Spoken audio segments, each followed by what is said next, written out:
याद राख्नुहोस्, जिन्दगी कसैको पनि भने जस्तो हुँदैन। मान्छे पूर्वतिर हिँड्न खोज्छ, बाध्य भएर पश्चिमतिर आउँछन्। पश्चिमतिर हिँडेकाहरू, लक्ष्य बनाएर हिँडेकाहरू बाध्य भएर पूर्वतिर या दक्षिणतिर, उत्तरतिर फर्किन्छन्। या कोही कोही मान्छे कतै जान नसकेर एकै ठाउँमा थन्किदिन्छन्। अनि जिन्दगीले खोजेको एउटा हुन्छ, तर परिस्थितिले दिएको अर्को हुन्छ। एकजना खतरनाक चोरलाई फाँसीको लागि लगिँदै थियो। उनको फाँसी हेर्नको लागि थुप्रै मान्छेहरू पछि लागिरहेका थिए, किनकि त्यो बेला सार्वजनिक स्थानमा फाँसी लगाउने चलन थियो। सबै मान्छे झ्यालबाट उनलाई हेर्दै थिए। सडकमा त्यस्तै भिड थियो। त्यसमध्ये एउटा सम्भ्रान्त परिवारकी सुन्दर महिला, सुन्दर केटी निहाल्न पुग्छिन् यो चोरलाई। चोर अत्यन्त ह्यान्डसम थियो, अत्यन्त आकर्षक थियो, अत्यन्त बलवान देखिन्थ्यो। त्यो तरुणीको मन बस्छ चोरमाथि। ओहो वाह, यति ह्यान्डसम, यति सुन्दर, यति बलिष्ठ केटा त यो सहरमा देखेकै छैन, यो गाउँमा देखेकै छैन, यो बजारमा देखेकै छैन, यो ठाउँमा देखेकै छैन मैले मनमा नै सोच्छिन् उनले। सम्भ्रान्त परिवारकी महिला जसको पहुँच राजासम्म थियो। त्यसकारण बुवालाई गएर जिद्दी गर्छिन् यी केटीले, बुवा मलाई यही केटासँग बिहे गर्नु छ। Can you imagine it? एउटा चोर फाँसीमा गइरहेको छ र एउटा सम्भ्रान्त परिवारकी महिला या केटी त्यही चोरसँग, त्यही फाँसीमा चढ्न लागेको त्यो चोरसँग बिहे गर्न आतुर हुन्छन्। बुवा हक्क न बक्क पक्क हुन्छन् नै, स्वाभाविक। बहुत संवाद हुन्छ, विवाद हुन्छ, चर्काचर्की हुन्छ। त्यसपछि अन्ततः बुवाले सकेनन्। छोरीको अगाडि बुवा हार्छन् र छोरीलाई त्यही चोरसँग बिहे गराइदिनको लागि राजी हुन्छन्। किनकि उनको केही नचलेपछि एउटै छोरी, एक्लै छोरी बिहे गर्ने पाए यसैसँग गर्ने, नपाए त मर्ने हो भनेपछि यानी छोरीलाई मार्नुभन्दा कसैसँग बिहे गरेर पठाइदिँदा कमसेकम जीवित त रहने भयो। त्यसकारण बुवाले बाध्य भएर बिहे गराउन पुगे। अब पहुँच धेरै माथि भएको कारणले दरबारबाट क्षमा प्राप्त गरे र धुमधामसँग बिहे भयो। अत्यन्त सम्राट, कुलीन, धनी। बिहेको लगत्तै यो चोरले या यो ह्यान्डसम चोरले श्रीमतीलाई भन्छन्, प्रिय जाउँ, कुनै डाँडातिर पर्वततिर जाउँ, घुम्न जाउँ। र श्रीमती पनि भर्खर बिहे गरेकी बेहुली, पूरा शरीरमा गरगहना, सारा गरगहना लगाएर मन्दिरतिर या डाँडातिर घुम्न जान्छन् दुवै। त्यत्तिकैमा चोरको मन बदलिन्छ। किनकि ऊ त चोर हो, जन्मजातै चोर, उसको पेसै चोर, उसको जिन्दगी चोर, उसको मरण चोर। उसको जिन्दगी चोरी गरेर बिताउनु र ऊ चोरी गर्दै मर्न चाहने मान्छे हो। त्यसकारण यत्रो सम्भ्रान्त परिवारबाट श्रीमती र सम्पत्ति र क्षमा यानी मृत्युदण्डबाट आजाद, यो सबै हुनुको बावजुद पनि उसको मूल प्रवृत्ति त्यो केटीको गहनामाथि केन्द्रित थियो। उसको आँखा केटीको गहनामाथि, केटीमाथि होइन, तरुणीमाथि होइन, गहनामाथि केन्द्रित थियो। अब चोरको सुर के त त्यो केटीलाई घुमाउँदै डाँडाको टुप्पोमा लग्ने र त्यहाँबाट धकेलिदिने, त्यसपछि गहना जम्मै लिएर भाग्ने, केटी मरिहाल्छन्। यही हिसाबले त्यो केटा अगाडि के बढेको थियो केटीले चाल पाए, किनकि केटी कमताको चलाक थिएनन्, कमताको साहसी थिएनन्, चलाक पनि अति नै र साहसी पनि अति नै। त्यसकारण उनले छेसको पाइहालिन् र चोरलाई त्यो डाँडाबाट ढकेल्दिन। क्यान इमेजिन, ढकेलेर मारिदिन्छ। त्यसपछि के भयो, जीवनमा नहुने घटना घट्यो र यो नहुने घटना, यो दुःखद घटना, यो पीडादायी घटना जो कोही पनि मान्छेलाई मन पर्दैन, तर यही घटनाबाट, यही पीडादायी घटनाबाट जीवन रूपान्तरित हुन्छ। कसैको सकारात्मक रूपमा त कसैको नकारात्मक रूपमा रूपान्तरित दुवैतिरबाट हुन सक्छ। याद राख्नुहोस्, जब समयले, परिस्थितिले तपाईलाई बडो नमिठोसँग गाँच्छ, पेल्छ र त्यो बेला यो नमिठो परिस्थिति र परिवेशबाट नयाँ बाटो खुल्छ। त्यो बाटो माथि जाने पनि हुन सक्छ र त्यो बाटो तल झर्ने पनि हुन सक्छ। यो चुनाव तपाईको बुद्धिले तपाईलाई कहाँ दोहोर्याउँछ, त्यहाँ बुद्धिको ठुलो रोल रहन्छ। अब बुद्धिलाई भावले गाँजिदियो भने भावको ठुलो रोल रहने भयो। त्यसपछि त्यो केटीको केटाहरूप्रतिको मोह सधैँको लागि भङ्ग भयो। रूपान्तरण नै भयो, ट्रान्सफर्मेसन नै भयो। सधैँको लागि उनी सक भइन्। ओहो, यस्तो चोर जो मर्नेवाला थियो, ज्यान बचाउँदा पनि मेरो ज्यान लिन खोज्ने। भरोसा छैन केटाहरूको, भरोसा छैन दुनियाँको। याद राख्नुहोस्, जब दुनियाँको भरोसा समाप्त हुन्छ, एउटा घटना घट्छ। पहिलोचोटि जीवनमा आफूप्रतिको भरोसा जाग्छ। याद राख्नुहोस् यो कुरालाई, याद राख्नुहोस् यो कुरालाई। जब दुनियाँप्रतिको भरोसा समाप्त हुन्छ, त्यही बेला पहिलोचोटि मान्छेको आफूप्रति भरोसा जाग्छ। यदि आफूप्रति पनि भरोसा जागेन भने यो दुर्भाग्य हुन्छ। दुर्भाग्य दुई किसिमको हुँदो रहेछ मान्छेको। एउटा अरूप्रति भरोसा गरेर बाँच्नु र अर्को आफूप्रति पनि भरोसा नहुनु। भरोसा यता पनि भएन, भरोसा उता पनि भएन भने मान्छे आत्महत्या गर्छन्। तर सुखद पक्ष के हो, जब भरोसा टुट्छ दुनियाँसँग, परिवारसँग, समाजसँग, मलाई माया गर्ने मान्छेहरूसँग भरोसा टुट्छ कुनै परिस्थिति र परिवेशको कारणले गर्दा, त्यो बेला एउटा द्वार चाहिँ खुल्दो रहेछ, आफूप्रतिको भरोसा। त्यसपछि उनी सरासर भिक्षुणी बन्न पुगिन्।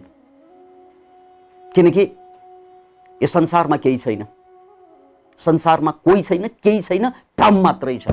कोही छ जस्तो भ्रम छ, तर बेला बखतमा यिनीहरूले धोका दिन्छन्। अतः अब भरोसा गर्नेको आफू, त्यसको लागि अन्तर्यात्रा गर्ने हो। उनी भिक्षुणी बन्न पुगिन्।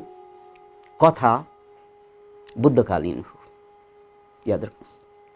अतः उनी बुद्ध कहाँ गएनन्, उनी सिधा जैन मुनिहरूका गए।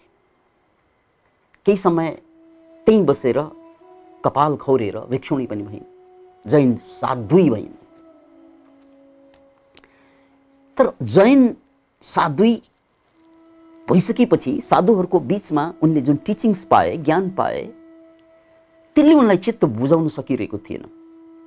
त्यसकारण एक दिन उनले त्यो ठाउँ पनि छोडिदिए, किनकि अब उनको जीवनको सारा द्वार बन्द भइसकेको छ। याद राख्नुहोस्, एउटै मात्र द्वार आफूभित्रको खुल्नुपर्छ। मुक्तिको द्वार, मुक्तिको द्वार, इन्लाइटेनमेन्टको द्वार, समाधिको द्वार। यो समाधिको द्वार, यो मुक्तिको द्वार, यो इन्लाइटेनमेन्टको द्वार जहाँ खुल्दैन ऊ त्यहाँ बस्न सक्दैन। किनकि उनी खान नपाएर भिक्षुणी भएकी होइनन्, उनी कन्फ्युज भएर भिक्षुणी भएकी होइनन्। उनी क्लियरै थिइन् कि संसार खत्तम छ, संसारप्रति वैराग जन्मिसकेको छ। त्यसकारण अब छिर्ने आफूभित्र हो, नभए त मर्ने हो। त्यसकारण जैन मुनि कहाँ टिक्न सकेनन् अनि देशभर तीर्थाटन गरिन्। घुम्दै जति गुरुहरू त्यो बेलाको त्यो 2500 वर्ष अगाडि जुन जुन सम्प्रदायका जुन जुन विधि विधान जान्ने सिकाउने जीवन दर्शन बताउने गुरुहरूको सान्निध्यमा बस्दै सिक्दै अगाडि बढिन्। तर यसले उनलाई चित्त बुझाइरहेको थिएन। उनी चलाक त हुँदै गइन्, उनले धेरै जानकारी पाउँदै गइन्, विभिन्न गुरुबाट विभिन्न दर्शन विभिन्न ज्ञान विभिन्न प्रक्रिया विभिन्न प्रणाली सिक्दै गएपछि उनी झन्झन सशक्त हुँदै त गइन्। तर चित्त चाहिँ बुझिरहेको थिएन उनलाई, किनकि चित्त बुझ्नुलाई चित्तबाट पर जानुपर्छ, चित्तबाट पर अहिले गइरहेको छैन। त्यसकारण उनले जति पनि त्यो बेलाका सन्तहरू भेटे उनीहरूसँग संवाद गर्दै उनीहरूसँग विवाद गर्दै र शास्त्रार्थ गर्दै सबैलाई हराउँदै अगाडि जाने क्षमता प्राप्त गरिन्।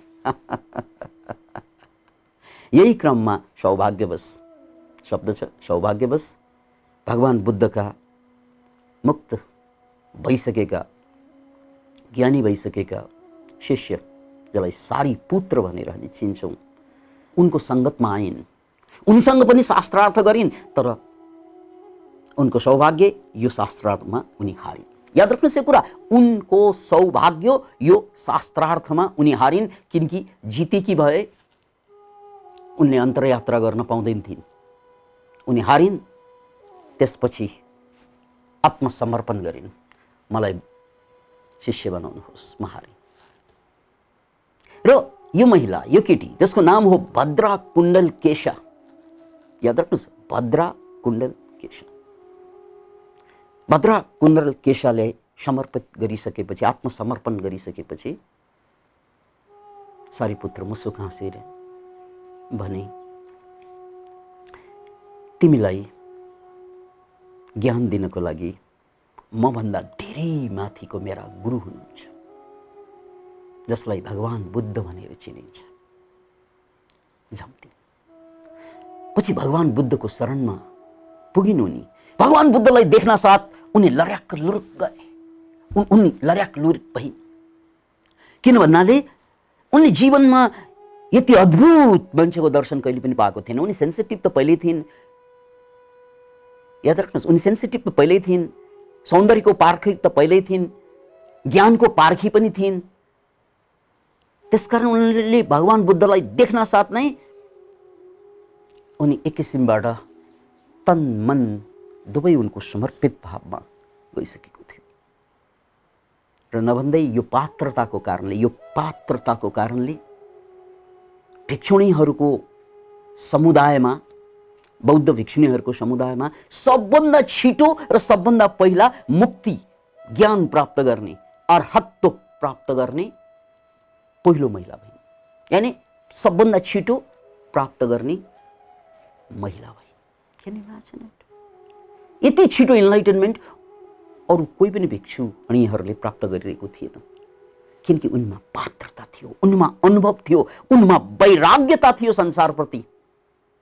अनुभव, पात्रता, वैराग्य, यिनकै कारण उनी मुक्त भइन् र संसारको लागि भद्रा कुण्डल केशा आदर्श नारी बनिन्।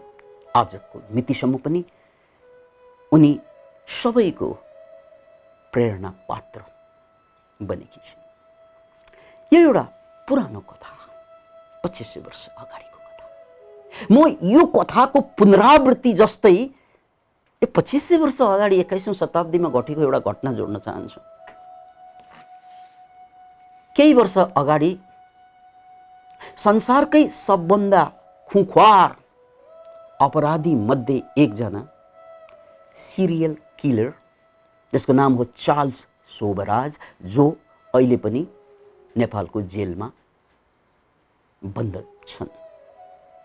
चार्ल्स सोबराज जो 20औं हत्या गरिसकेका, खास गरी महिलाहरू, र जेल एकपछि अर्को टोडेर भागिसकेका सबभन्दा खुंखार अपराधीको रूपमा, सिरियल किलरको रूपमा दुनियाँले चिनिरहेको जानिरहेको 21औं शताब्दीको मान्छे सोबराज नेपालको जेलमा बन्द। तर एक दिन अचानक अद्भुत समाचार आउँछ। उनीभन्दा, याद राख्नुहोस्, उनीभन्दा निकै उमेरले कम निहिता विश्वास दशैंको मौका पारेर जेलमै सोबराजसँग विवाह बन्धनमा बाँधिन्छन्। Can you imagine it? 21औं शताब्दी 21st सेन्चुरी, आफूभन्दा 44 वर्ष जेठा, त्यो पनि जेलभित्र आजीवन कारावास भोगिरहेको कैदी, 2 चोटि बे भएर सन्तान भइसकेको कैदी, 20औंलाई मारिसकेको कैदी। Can you imagine it? यो सबै कुराको बावजुद पनि निहिता विश्वास चार्ल्स सोबराजको प्रेममा फस्छन् र विवाह पनि गर्छन्। त्यसपछि समाचार आउँछ, केही समयपछि चारैतिरबाट निहिता विश्वासमाथि आलोचना, निन्दा बर्सिन्छ। परिणामस्वरूप निहिता विश्वास पनि भद्रा कुण्डल केशा जस्तै अध्यात्मतिर मोडिन्छन्। उनी विपश्यना जान्छन्। यहाँसम्म समाचार हामीलाई प्राप्त भएको छ। भद्रा कुण्डल केशाले पनि थुप्रै गुरु फेरिन्। भद्रा कुण्डल केशाले थुप्रै गुरु फेरिन्। अन्ततः बुद्धसम्म पुगिन् र मुक्त भइन्। निहिता विश्वासले एउटा ध्यान केन्द्रमा गएको समाचार आएको छ। यो जीवनले या समाजले या परिस्थिति परिवेशले दिएको ठोकरको कारणले सही ठाउँमा पुर्याएको हो, सही ठाउँमा पुगेको हो। तर यो सही ठाउँको सुरुवात मात्रै हो। यदि उहाँले माता अमृतानन्दमयी जस्ता जो जीवित सद्गुरु हुनुहुन्छ, जीवित मुक्तात्मा हुनुहुन्छ, माता अमृतानन्दमयी, उहाँको शरणमा पुगेको भए, मिङ्गुर रिम्पोचे जस्ता विश्वविख्यात ध्यानीहरूको सङ्गतमा पुगेको भए, या कृष्णमूर्ति जस्ता अद्भुत दार्शनिकहरूका पनि दार्शनिकलाई पढ्न पाएकी भए, उनी पनि भद्रा कुण्डल केशा जस्तै संसारको लागि आदर्श पात्र हुन सक्छन् भन्ने यो मेरो बुझाइ हो। अब यहाँनिर एउटा कुरा भन्नै पर्ने कुरा के हो भने, मान्छेले जीवनमा एउटा कुरा सोचिरहेको हुन्छ, चाहे त्यो भद्रा कुण्डल केशा हुन् या निहिता विश्वास हुन्, एउटा सपना हुन्छ, तर त्यो सपना चकनाचुर भइदिन्छ, भने जस्तो भइदिँदैन। किन इमेजिन त्यो भने जस्तो नभइदिँदा मान्छे दुखी हुन्छन्, पीडित हुन्छन्, डिप्रेसनमा जान्छन्, कतिले आत्महत्या गर्दिन्छन्। तर त्यसरी अनहुने कुरा हुनुबाट पनि महान फाइदा हुँदो रहेछ। मात्र सोच्नुपर्छ यसको फाइदा के हो, यो दुर्घटनाको फाइदा के हो, यो पीडाको फाइदा के हो, यो दर्दको फाइदा के हो, यो धोखाको फाइदा के हो, यो छिछि र दुर्दुरको फाइदा के हो, यो संसारप्रति मोह भङ्ग हुनुको फाइदा के हो, यो डिप्रेसनको फाइदा के हो, यो एन्जाइटीको फाइदा के हो। मात्र सोच्नुपर्छ यो घडी यो अवस्थाको फाइदा के हो। किनकि जिन्दगी भने जस्तो कसैको पनि हुँदैन। याद राख्नुहोस्, जिन्दगी कसैको पनि भने जस्तो हुँदैन। मान्छे पूर्वतिर हिँड्न खोज्छ, बाध्य भएर पश्चिमतिर आउँछन्। पश्चिमतिर हिँडेकाहरू, लक्ष्य बनाएर हिँडेकाहरू बाध्य भएर पूर्वतिर या दक्षिणतिर, उत्तरतिर फर्किन्छन्। या कोही कोही मान्छे कतै जान नसकेर एकै ठाउँमा थन्किदिन्छन्। अनि जिन्दगीले खोजेको एउटा हुन्छ, तर परिस्थितिले दिएको अर्को हुन्छ। अनि यो परिस्थितिबाट अर्को किन आयो त भन्नाले यो पूर्वजन्मको संस्कारको कारण यस्तो हुन्छ। याद राख्नुहोस् यो कुरा, यो पूर्वजन्मको संस्कारको कारणले गर्दा मैले खोजे जस्तो हुँदैन। तर जे भयो त्यो खोजेको कुरा भन्दा राम्रो हुन सक्छ। याद राख्नुहोस्, जे भयो त्यो खोजेको कुरा भन्दा राम्रो हुन सक्छ। बस त्यो प्राप्त चिजबाट लाभ उठाउन सक्नुपर्छ। लाभ उठाउनको लागि यसको फाइदा के हो, यसको फाइदा के हो, दिनरात लेख्नुहोस्, चिन्तन गर्नुहोस्, बिहान बेलुका दिउँसो, बस द्वार खुल्छ भद्रा कुण्डल केशाको जस्तो। र निहिता विश्वास, यो बहिनीलाई मेरो यही सुझाव छ कि तपाईँ अध्यात्ममा छिरिसक्नु भएको छ, यो यात्रालाई अझै अगाडि बढाउनुहोस्। तपाईँसँग साहस छ, अरू कसैले नगर्ने आँट छ, गरेर देखाइदिनु भयो र त हामीले तपाईँलाई चिन्यौँ। जे भयो त्यो राम्रो नराम्रोको कुरा होइन, जे भयो त्यसबाट अन्तरयात्रा गर्ने द्वार खुलेको छ, त्यसकारण त्यसलाई नराम्रो भनेर छाप राख्नु पर्दैन, अथवा यो राम्रो भयो भनेर यसैमा विश्रान्ति लिनु पनि पर्दैन, किनकि हरेक जीवनको अन्तिम उद्देश्य हो अन्तरयात्रा, आफैभित्र मुक्ति प्राप्त।